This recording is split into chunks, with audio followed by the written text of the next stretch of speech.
Hello everyone.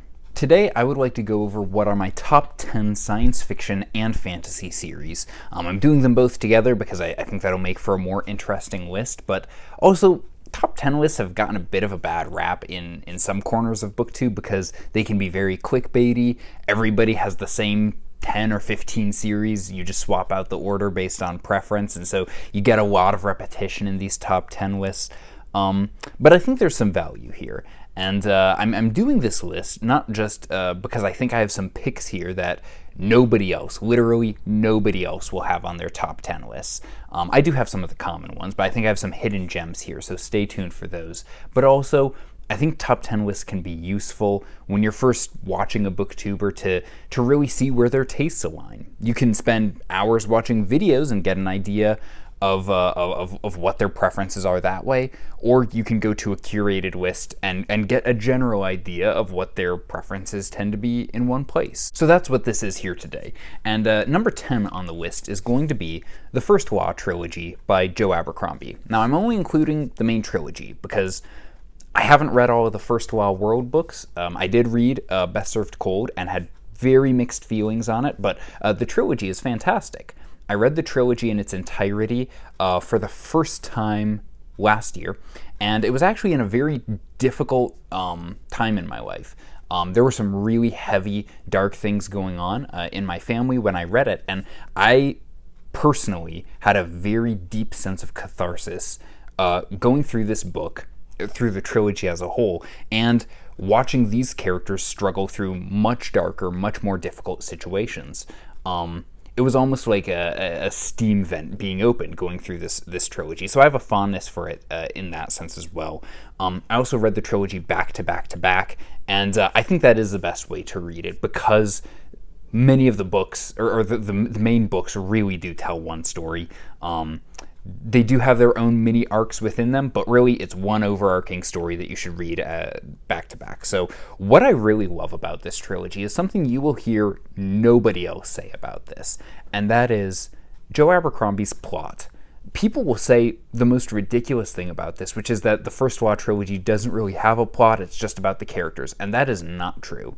There is definitely a plot here. The problem is especially with the Blade itself, it's all hidden. You don't see what's going on, and so when you're first reading it, it can feel aimless and like it's meandering, but that is because there are a bunch of things that are being set up. There's a bunch of scheming going on in the background that by the time you get to book 2 and 3, you'll be able to see it all from behind, from backwards, really. It's understood backwards, and so because of that, I love the plotting that Joe Abercrombie does in this trilogy. Like, if you're watching this, you've heard a ton of people talk about this by now. I will touch briefly on the characters. I think they're very memorable. I just don't think they're very realistic. Most of Joe Abercrombie's characters in this trilogy are incredibly melodramatic, larger than life. I wouldn't say cartoonish, but very over the top. And I don't mind that. I think that's very entertaining, certainly, like I said, memorable. But when people talk about them being great characters, I think that's a helpful distinction to make, is that they're not necessarily realistic characters.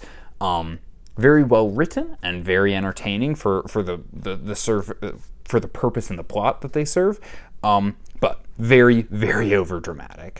I'll just say, the reason why this is so low on the list for me, well, there's a couple things. One is there's a lot of smaller details in this that I've found my memory of just fading, even though I read these fairly recently. I think Joe Abercrombie has a lot of skill as an author, and I plan on reading the whole series, but there are also philosophical differences that I have with him in the series. And so because of that, just in terms of personal preference, it doesn't resonate quite as deeply with me as maybe some other authors that we'll see on this list. Now, for his craft, 5 out of 5 stars for really the whole trilogy. It is a very, very well-crafted trilogy, better than 90% of stuff being written in modern fantasy. And for my list, it's number 10. Number 9 on my list is going to be the Dune Saga by Frank Herbert.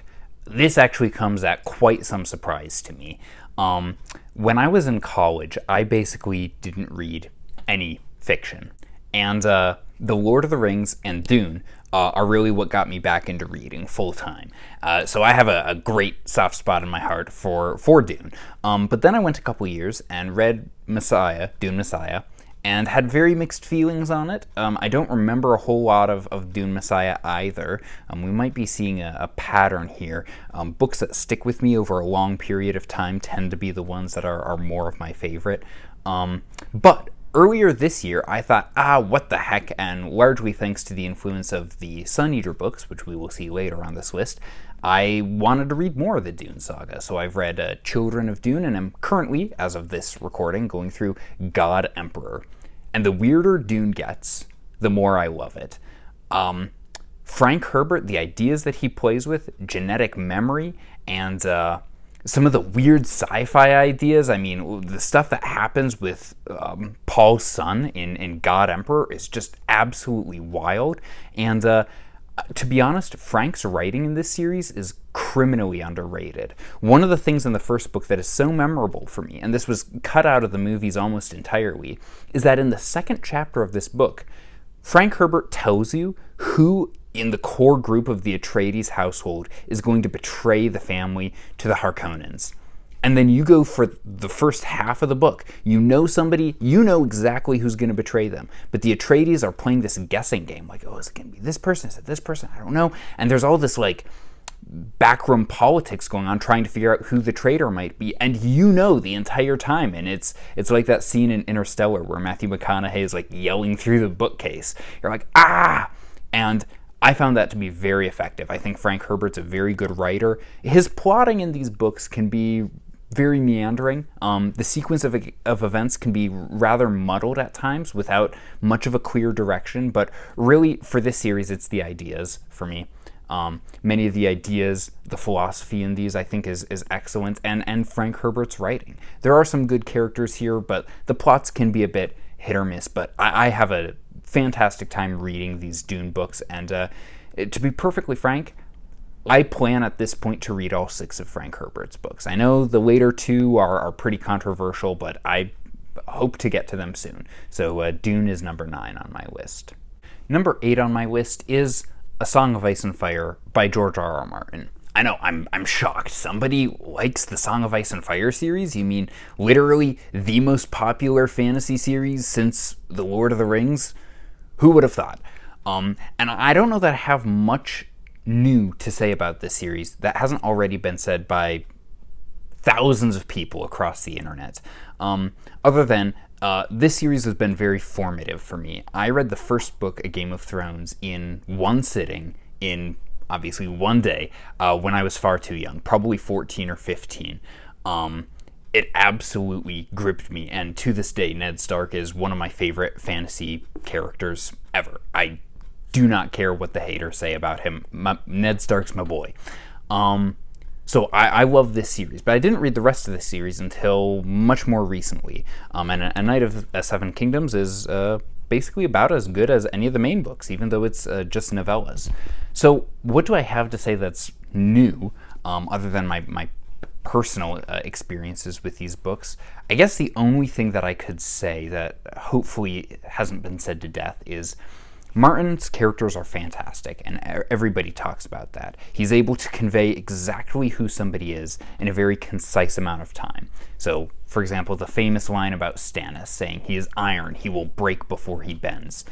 That tells me so much about who this king character is in just one short sentence. But I think what makes his characters so fascinating to watch isn't just that they're well written, but that Martin knows how to put them in situations that specifically make them interesting in those situations.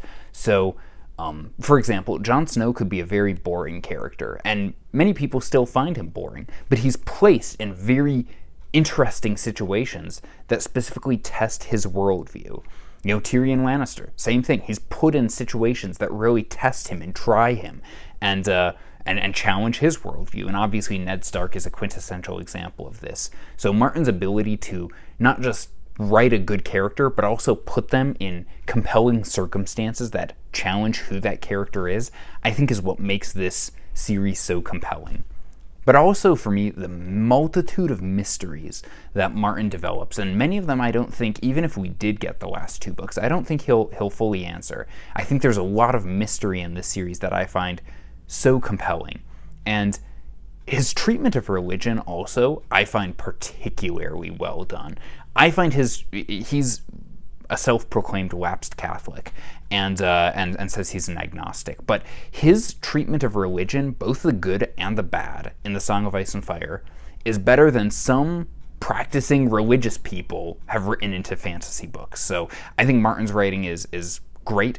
The reason why it's number 8 on this list is, I don't know that every character or every subplot resonates with me quite as well as, say, the diehard, Song of Ice and Fire fans do. But a good half to 2/3 of this series is just absolutely 10 out of 10s for me, and so that's why it's on my top 10 series list. My favorite book in it is still probably the first one, A Game of Thrones, but it's an absolutely fantastic series, and if for some reason you haven't read it, definitely give it a shot. Number 7 is The Pendragon Cycle by Stephen R. Wahed. This is a 5-book series that covers the Arthurian tale that was written in the 80s by Wahed. And rather than being some sort of a deep, intimate character study following this small cast over the course of 5 books, Wahed really takes a different approach with how he tells the Arthurian tale in this series. So also, rather than taking this very Renaissance version of Arthur, Crusades era almost, with, knights and jousting and all of this, he much more grounds the tale and the Arthurian myths in history and in the myths that would have originated with Arthur. So Taliesin, which is the first book in this series, begins before the Roman Empire has even left Great Britain. So Wahed spends much more time painting a broad canvas of what the world leading up to Arthur's reign was, and who the people were that influenced him and created him and laid the foundation for there to be an Arthur. So Taliesin, many Arthur tellings will begin with Merlin before we get to Arthur. This goes one step farther. Taliesin is Merlin's father, and so it begins telling the story of Merlin's father and his mother and how they fell in love, and Merlin's mother is a princess of Atlantis, and it tells about the fall of Atlantis and this pseudo-Greek empire, that fell, and how the people of Atlantis had to flee, and goes into some stories there. So it spans a lot more than just, King Arthur and his knights, and very, it's not Monty Python or anything like that. Really, it chronicles a time and a place in history and myth that often gets overlooked, and many Arthurian tales don't necessarily go this deep into the world around Arthur, and that's really what I love about this series. It goes a lot into the culture and the history and the conflict that led to him. Now, Wahed does have many great characters in this series, but because of the canvas that he's trying to paint here, he plays a lot with point of view as well. So, for example, in Taliesin, it is primarily told from 2 third-person point of views between Taliesin and the woman that he eventually marries, Caris. But then for the later books, for Merlin, for Arthur, for Pendragon, and then Grail, those are primarily told through first-person narratives that are all written like first-hand accounts of, Merlin and some of Arthur's closest friends and companions who actually saw what happened. And so it gives the sense of realism, and like this is a chronicle that you're reading of the events that happened. Once again, Wahed's goal is to go very wide with the canvas that he's painting here, and for me, this was very effective. It's not a perfect series, but it's one that I really greatly enjoyed, and other than T.H. White's masterpiece, The Once and Future King, this is probably the best Arthur stuff that I've read. Number 6 on my list is going to be The Kingkiller Chronicle by Patrick Rothfuss. Oh, Patrick Rothfuss, what can be said about your books that has not been said by 100 passionate fans and 100 angry fans on the internet before? There's a lot of controversy around this series, and I think I have some thoughts that I'd like to share about it at some point, but now is not the time and place, other than to say, I really like these books. I know they're a bit divisive, not everybody resonates with them, but I have rarely had as entertaining of a time reading fantasy or science fiction as I've had reading these books. Now, there are other books that I like more and that I think are better, that are higher on this list, but just for pure enjoyment, couldn't get enough of it. These two books might be top of the pile for me. I actually like The Wise Man's Fear more than The Name of the Wind. There's just more of what I like about the series in that book as well. But really what I get out of this is superb world building by Patrick Rothfuss, characters that feel fantastical and real at the same time. So you have Kvothe, who's written to be this boy genius who has an extremely high intellect, even from a very young age, which you see in this book, who is incredibly skilled at many things, and yet is very mercurial, is incredibly hot-headed, makes a bunch of stupid decisions, and could get much farther in life if he would simply get out of his own way. And for me, I found that to be a very compelling character of a very ambitious man who keeps tripping himself up and really becomes his own worst enemy. But also the world of the Fae and the mysterious things that Rothfuss plays with in this world, the Chandrian, the Aemir, I mean, my goodness, the secrets of the school that Kvothe goes to are just absolutely gripping to me. So for me, this will always be one of my favorite fantasy series. I don't really fault Rothfuss as much as other people do about being angry that book 3 isn't out, simply because I think these two books work very well on their own. I know people are hesitant to pick them up because it's not finished, but the books don't end in cliffhangers. Really, you just don't have all of your questions answered by the end of book 2. So, I mean, who knows if we get book 3, but these two I absolutely love, and that's why they're number 6 on the list. Number 5 on this list is got to be Another Kingdom by Andrew Klavan. This trilogy is absolutely one of my favorites. It is a portal fantasy thriller about a Hollywood washout named Austin Lively, who finds himself one day as he walks through a doorway in another kingdom, in a fantasy land where he's being accused of a murder that he does not remember committing and being sentenced for execution. And as he goes along in this other fantasy world, he finds himself being ripped between there and Los Angeles, and in Los Angeles he's being hunted down by a mysterious, corrupt billionaire and his assassins. And as he goes back and forth, he realizes that this is all one giant story that is being woven together, and we get to see that unfold over these 3 books. One of the things that I love so much about this series is that Austin Lively really starts out as a whiny, somewhat insufferable character, and he grows throughout the series, and he grows very realistically with progression and regression and progression and so on. He's not a perfect character. Not even by the end of the series is he a perfect character, but we get to see him start as like this sniveling, whiny, modern guy loser type, and eventually, through what he is called upon to do in the other kingdom of Galliana, become a knight of chivalry and of honor who's willing to stand up and do the right thing and even die for the truth. And so I find that incredibly compelling.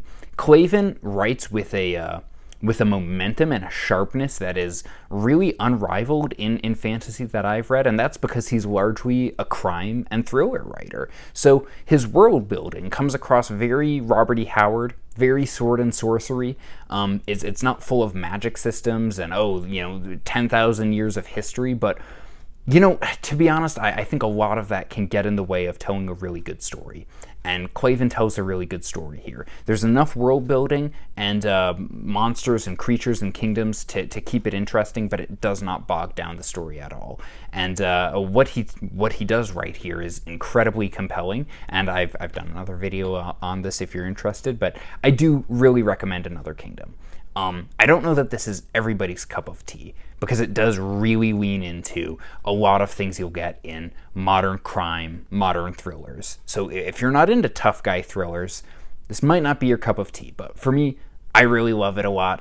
It's very funny too, and that's why it's on the list.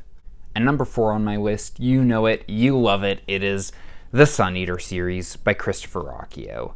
I started reading this series probably 2 months before it really blew up on BookTube. So, right when the hype train started. So what can you do? But really, this has quickly become one of my favorite series, and for a multitude of reasons. But I think Christopher Ruocchio is probably one of the best modern science fiction writers, if not just the best, that I've read.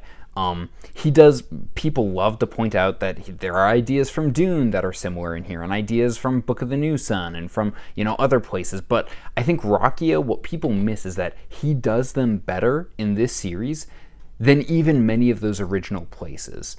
I'm not saying that this series is better than Dune. Personally, I enjoy it more than Dune, but as far as better, okay, you can have that debate if you want. But Ruocchio definitely makes this more sci-fi-ish in many ways than Dune. I mean, Dune is largely just set on one planet for that first book.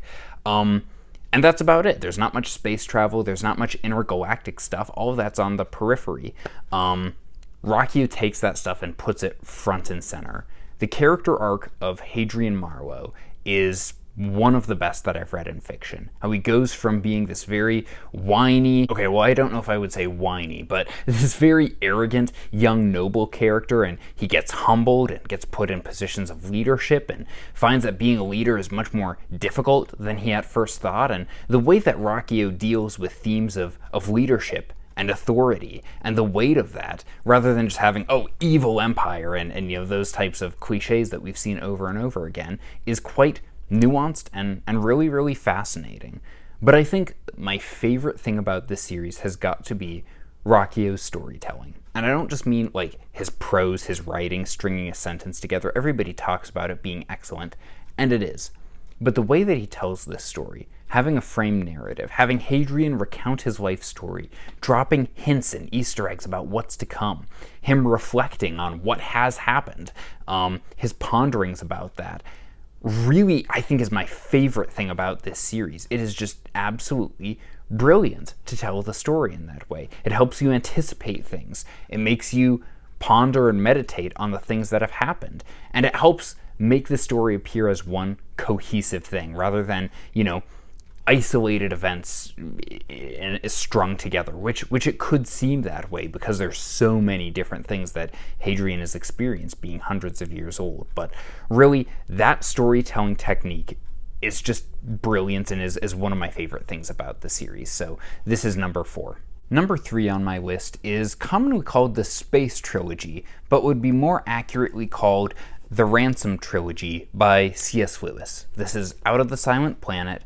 Paralandra, and then finally That Hideous Strength.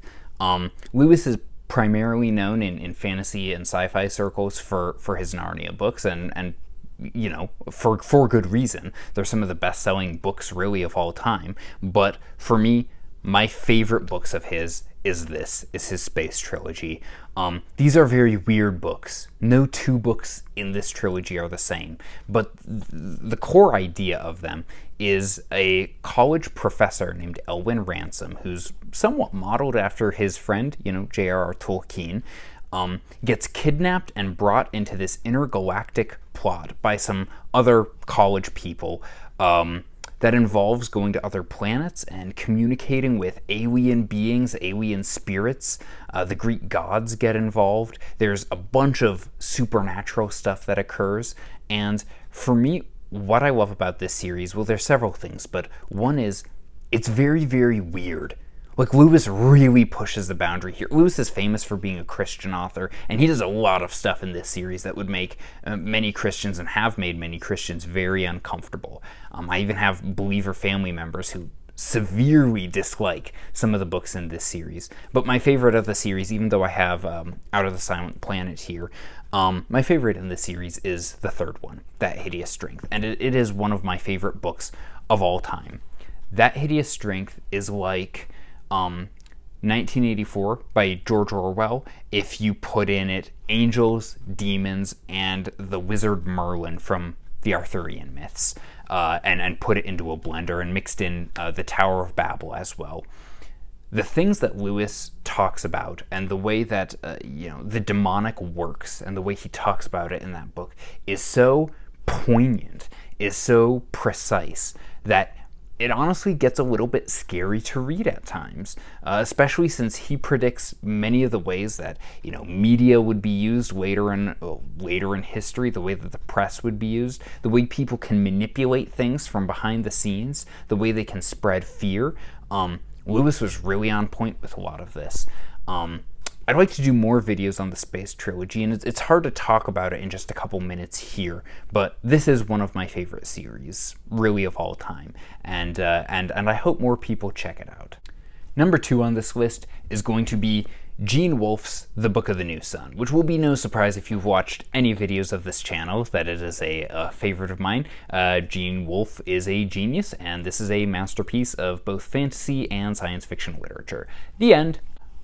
No. In all seriousness, though, this is the story of Severian the Torturer, who is exiled from his guild and is forced to go on a journey not just of self-discovery, but also of world discovery, as he encounters a world that is much more weird and strange and dangerous than he could have imagined, and more than we, the readers, could have imagined. It is set in a very, very far distant future version of our Earth, where it almost seems more like a sword and sorcery setting than it does a world that we would recognize. But Wolfe plays with questions of memory, of identity in this series. He structures the whole book like a puzzle. It's dense and can be difficult to get into at first, and he really makes you work for it.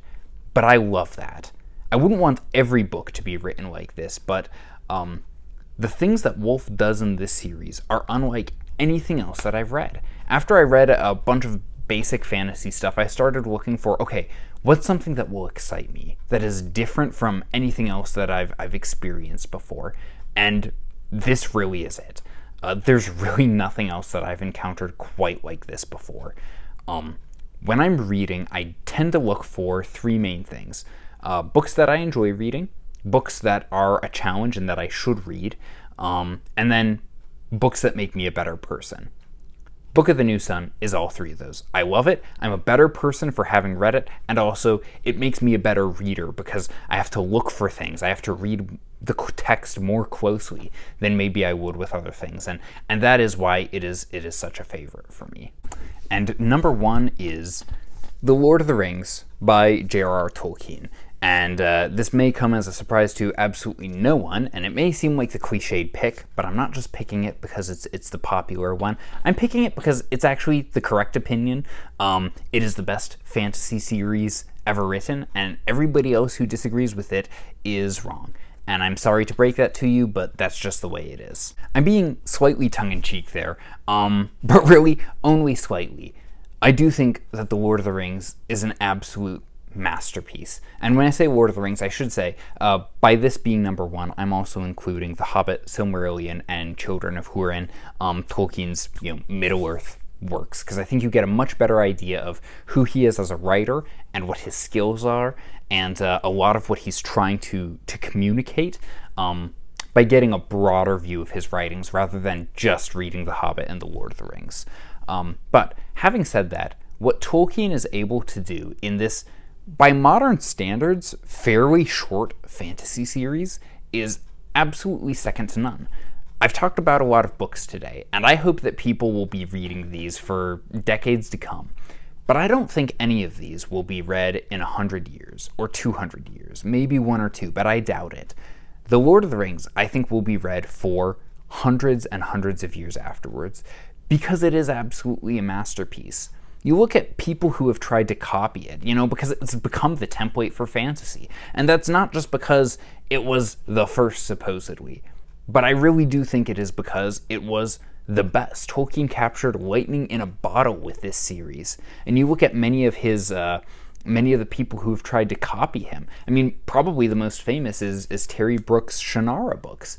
And how many books are in the Shannara series? Isn't it like over 30? The fact that it started as a copy and he's written 30-some books, and none of these have the depth or significance or weight behind them that Tolkien does in this 3-book series, even if you want to just limit it to the main trilogy. It's become popular in recent years for people to want to deconstruct Tolkien, or to stomp on him because it makes themselves feel taller. And you know what? Michael Moorcock did that back in the day. People can do whatever they want. But this has endured as a classic for a reason.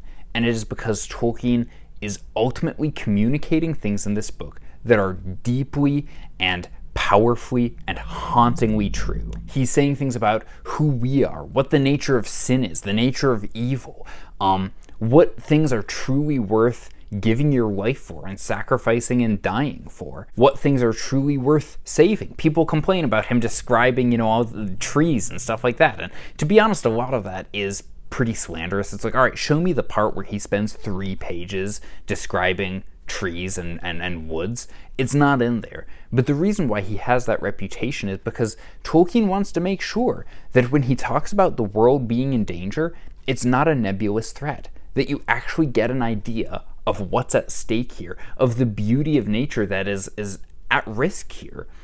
He spends all this time talking about the Shire and how delightfully naive it is, so that when the Shire falls later in the books, you actually care, you actually feel it. I know that a lot of people's tastes aren't necessarily aligned with how Tolkien wrote this series. People can feel like it's dated, or that it's been copied so much that the original is irrelevant. And I just couldn't disagree more. I think Tolkien writes with a beauty and a weight that is really not seen anywhere else with the same impact. And I do think that this is the greatest fantasy series of all time. People can disagree, people can like whatever they want, but I think this is the one that's going to endure. And I would love to talk more about it in future videos, but just to say, like, The Lord of the Rings and the impact that it has had on my life is really second to none. It is my favorite fantasy book of all time, and my second favorite book of all time. My number one, you'll have to wait some other time, because it's actually not a fantasy book. So anyway, guys, that's my top 10. I hope you guys made it this far in the video, but let me know where you disagree. I know some of these are pretty hidden gems of series. They're not necessarily popular, and some of them are the big and popular series. So let me know if you have additions to this list, or honestly, something that would be really helpful is recommendations based on what I've talked about in this list of other things you think I would enjoy. So feel free to let me know, and I will see you guys in the next one.